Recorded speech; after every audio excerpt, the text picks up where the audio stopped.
Okay, boys, here we go.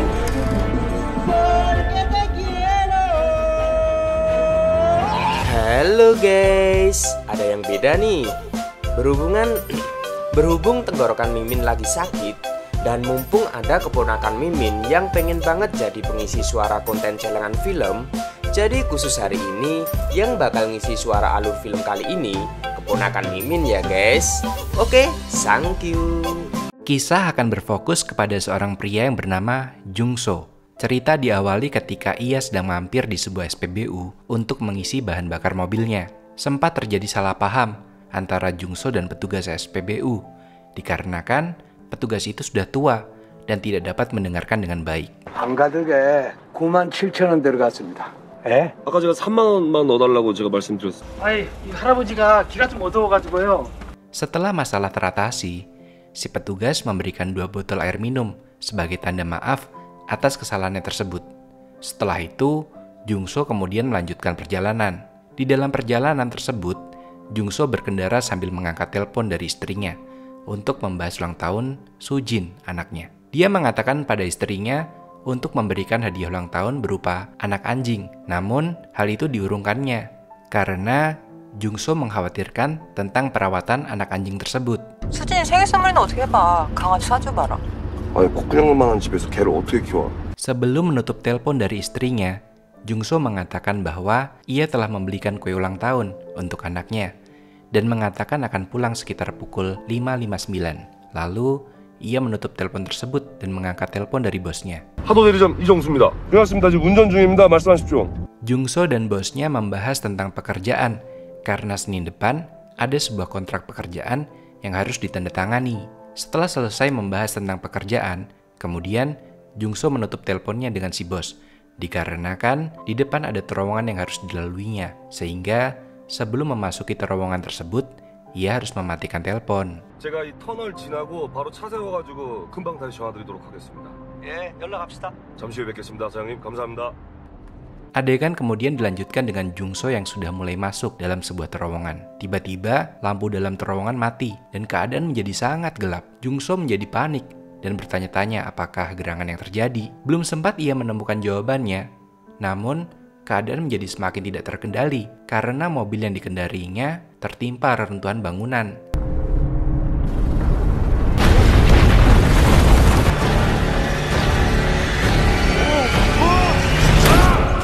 Jungso sempat tidak sadar, hingga kemudian ia kembali bangun dan menyadari bahwa ia dan mobilnya terjebak di antara reruntuhan terowongan dan membuat kendaraannya hancur. Jungso kemudian mencoba menyalakan handphonenya dan mencari bantuan. Namun, sayang sinyal pada handphonenya hilang dan dia hanya bisa menghubungi panggilan darurat ke 119. Kemudian Jungso menjelaskan bahwa ia telah terjebak di reruntuhan terowongan. Lalu ia diminta oleh petugas untuk menunggu hingga bantuan tiba. 예, 터널이 무너질 것 같아요.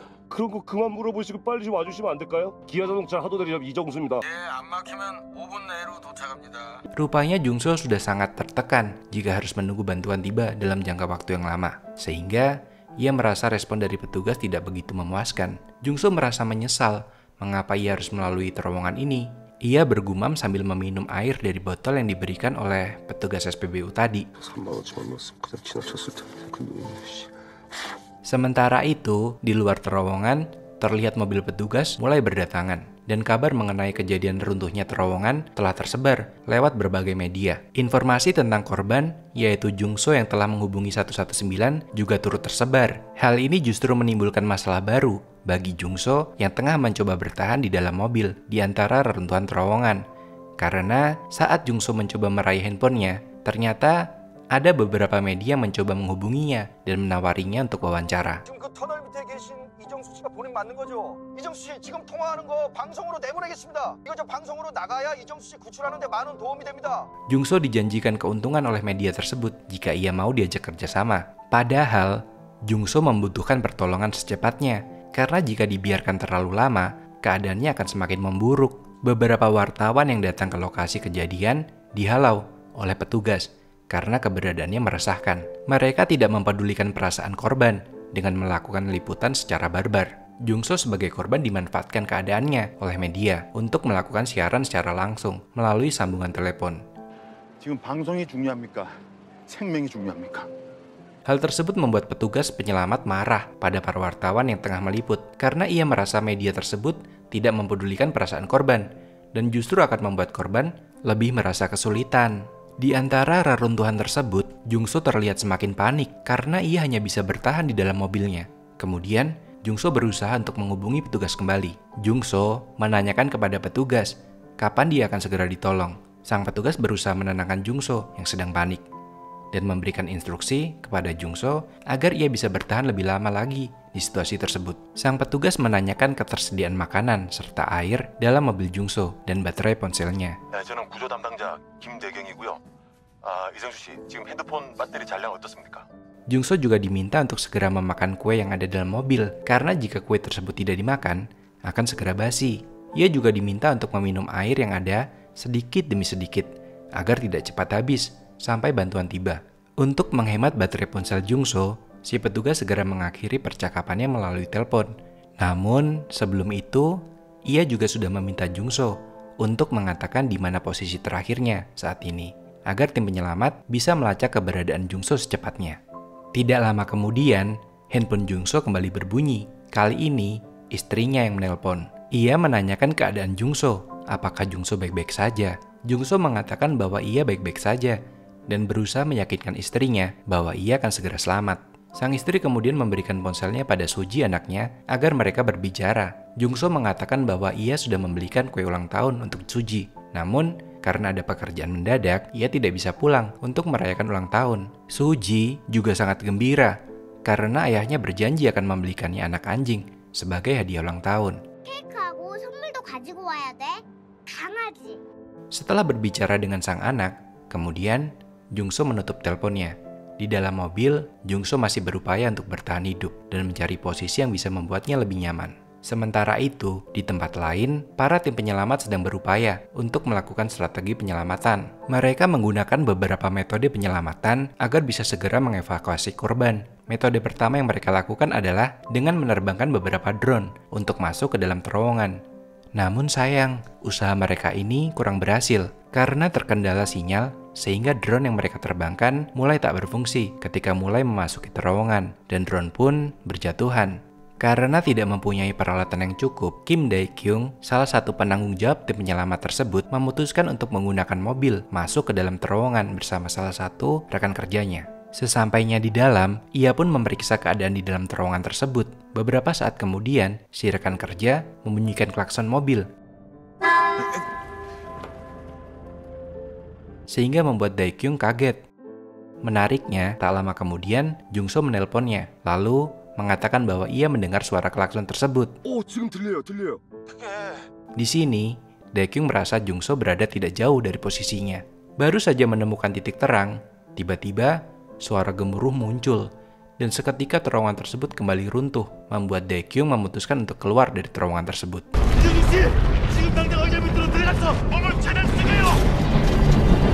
Setelah itu, Dae-kyung pun menelpon Jungso untuk memastikan keadaan Jungso. Jungso yang terlihat baik-baik saja, ia juga mengatakan bahwa ia melihat tulisan nomor 3 di depan matanya. Mengerti sang istri khawatir, Jungso lalu mengatakan bahwa dirinya baik-baik saja.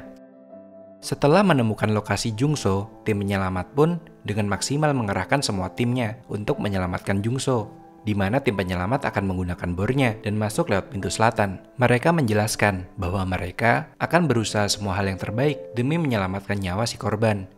대한민국에서 할 수 있는 모든 것을 다 하라는 대통령님의 지시에 따라서 Tim penyelamat pun bertemu dengan istri Jungso, di mana saat itu banyak media yang meliputnya. Kemudian kita melihat Jungso memanfaatkan airnya dengan baik guna bertahan hidup di dalam reruntuhan itu, di mana ia hanya meminum 1 tutup botol untuk setiap jamnya.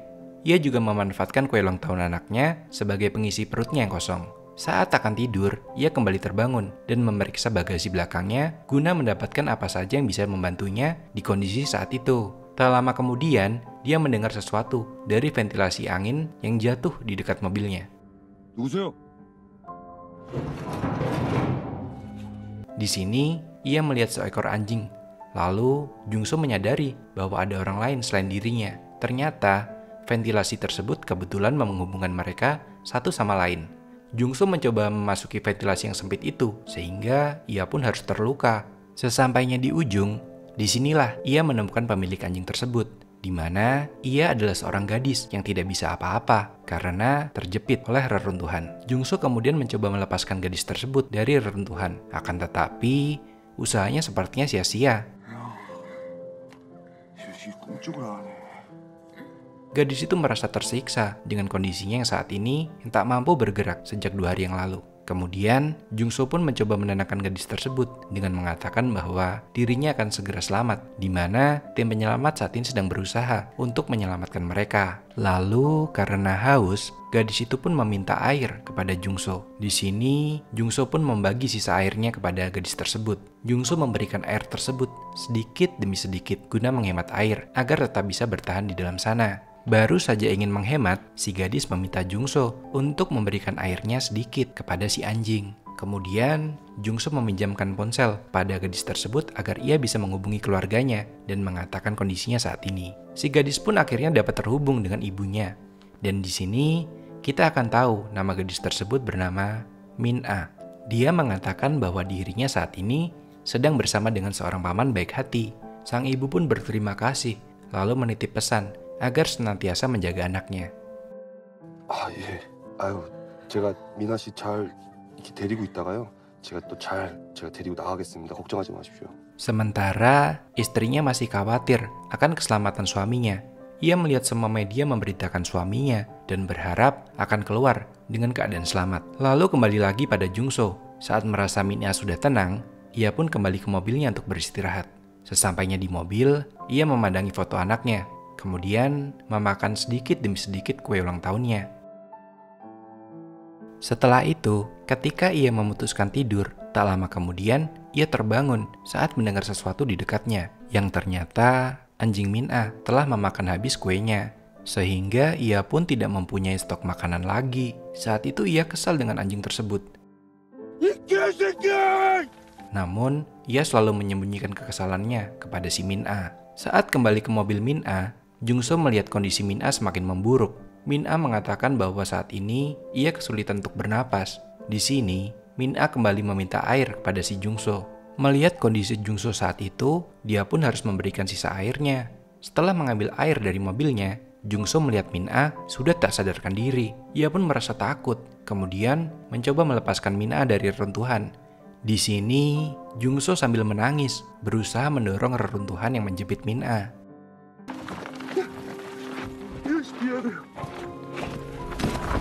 Hingga akhirnya Jungso merasa bahwa Min-a telah tiada, lalu menutup jasad Min-a menggunakan jasnya.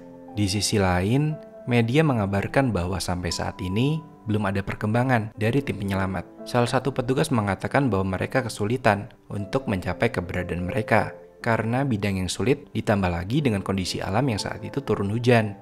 Di waktu yang bersamaan, Jungso kembali menghubungi tim penyelamat yang tak juga kunjung datang menyelamatkan mereka. Dae-kyun pun hanya bisa mengatakan bahwa ia akan menyelamatkan mereka dan meminta mereka untuk lebih bisa bertahan dan bersabar. Di sini, Dae-kyun meminta Jungso untuk menampung air kencing ke dalam botol guna sebagai ganti persediaan air minumnya yang telah habis. Tak mempunyai pilihan lain, dia pun harus melakukannya. Bahkan dia juga memakan makanan anjing. Tak lama kemudian, dia pun terkejut ketika pintu mobil tersebut tiba-tiba jatuh. Dan setelah itu, dia pun bisa merasakan berdiri dari sekian lama berada di dalam mobil.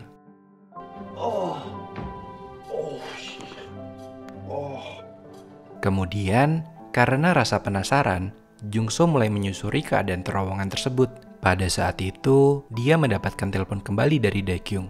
Ia mendapat kabar bahwa tim penyelamat akan tiba di posisi mereka dalam waktu 10 hari. Kemudian, dia juga mengatakan baru saja ia meminum air seninya guna memberikan dukungan kepada Jungso agar tetap bertahan untuk hidup. Hingga akhirnya Jungso memutuskan untuk meminum air seninya. Ketika akan minum, pandangannya tiba-tiba tertuju pada salah satu celah pada terowongan di mana ia menemukan air yang menetes dari celah batu. Hal itu membuat Jungso merasa senang. Kemudian menceritakan hal tersebut kepada istrinya agar sang istri tidak perlu mengkhawatirkan keadaannya saat ini. Sontak hal itu pun menjadi bahan candaan, di mana Dae-kyung telah mengorbankan dirinya untuk meminum air seninya sendiri. Beberapa hari kemudian, ketika itu Jungso terlihat sudah tumbuh bulu di mana-mana. dan keadaan alam telah diselimuti oleh salju. Tim penyelamat mengabarkan bahwa sedikit lagi mereka akan mencapai ke titik korban dan akan segera mengeluarkan mereka. Semua orang pun merasa senang, termasuk istri Jungso. Sementara, Jungso yang berada di dalam telah bersiap diri untuk keluar dari terowongan tersebut. Dia diperintahkan untuk memberikan aba-aba ketika melihat sesuatu yang menandakan tim penyelamat telah mencapai titik lokasi Jungso. Akan tetapi, masalah baru pun terjadi ketika Daekyung merasa bahwa timnya telah menggali pada lokasi yang salah. Sontak, tim penyelamat itu menjadi bahan pembicaraan oleh awak media, di mana tim penyelamat telah melakukan hal yang sia-sia dalam 17 hari ini. Dan melihat kondisi alam saat itu, sangat mustahil bagi mereka untuk melakukan gali ulang. Tak lama kemudian, Jungso pun mendengar kabar tersebut, membuat dirinya menjadi frustasi, mengingat dirinya telah menunggu 17 hari lamanya.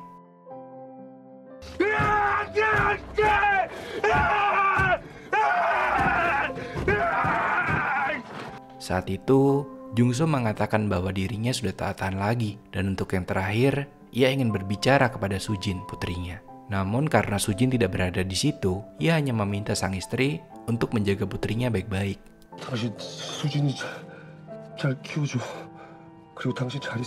Ketika itu, sang istri terus memohon kepadanya untuk tetap bertahan. Ketika itu, Jungso hanya bisa menangis, tak berkata-kata, hingga ponselnya mati karena kehabisan baterai.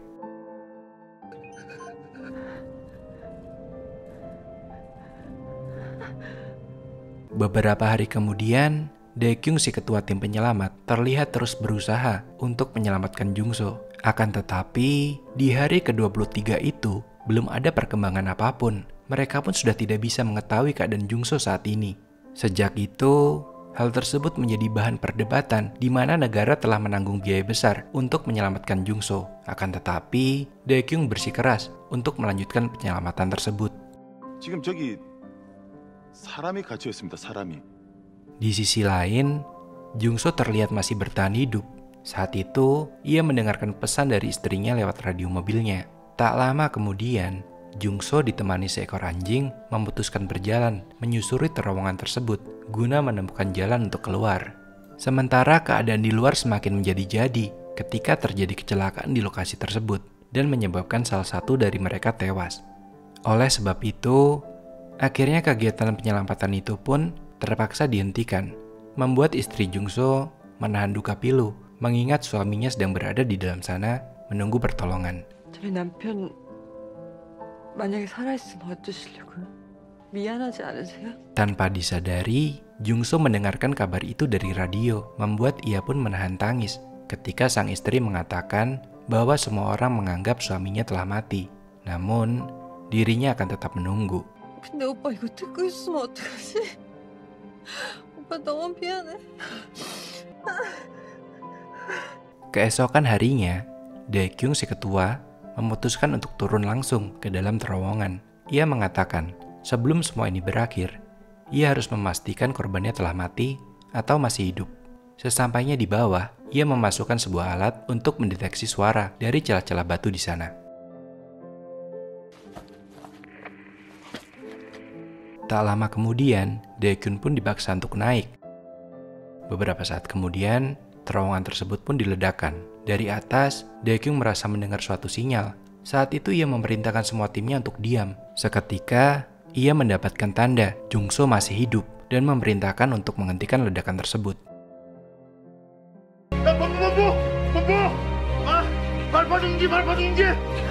Hingga akhirnya, di hari ke-35 itu, Daekyung pun berhasil menemukan Jungso dan berhasil menyelamatkannya.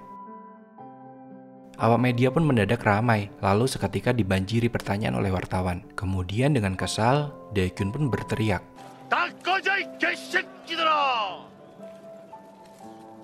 Di akhir film, Jungso pun pulih, dan setiap ia masuk terowongan jalan, ia tidak lupa untuk selalu berdoa, dan film pun tamat. Dari keseluruhan, film ini menceritakan seseorang yang terkena bencana, di mana ia terjebak di dalam terowongan yang runtuh akibat gempa, dan semenjak itu, ia pun harus survive atau bertahan hidup dengan apa yang dimilikinya saat itu. Di sisi lain, kita juga melihat kisah perjuangan salah satu tim penyelamat, di mana ia selalu yakin kepada dirinya hingga ia menemukan korbannya. Dan kita juga diperlihatkan di mana kejamnya media yang terkadang mengambil kesimpulan sendiri hanya demi sebuah keuntungan. Pesan yang didapatkan dari film ini adalah jalani saja, yang penting yakin.